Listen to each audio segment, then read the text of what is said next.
కర్మ ఎవరిని విడిచిపెట్టదండోయ్.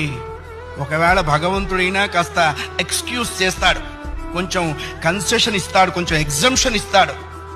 కర్మ చస్తే ఇవ్వరు. 1000 ఆవులు 1000 దూడలు ఉన్నాయి. దూడల కట్లు విప్పాం.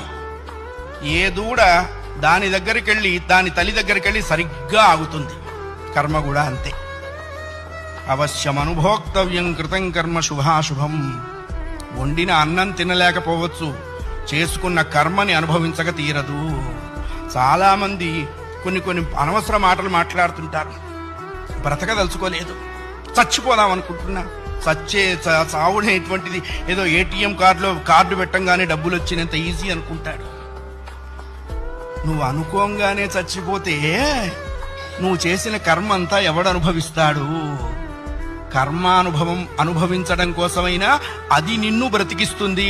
నీ ఇండివిజువల్ ఐడియాస్తో నువ్వు బ్రతకవో ధర్మశాస్త్రం చెప్పింది.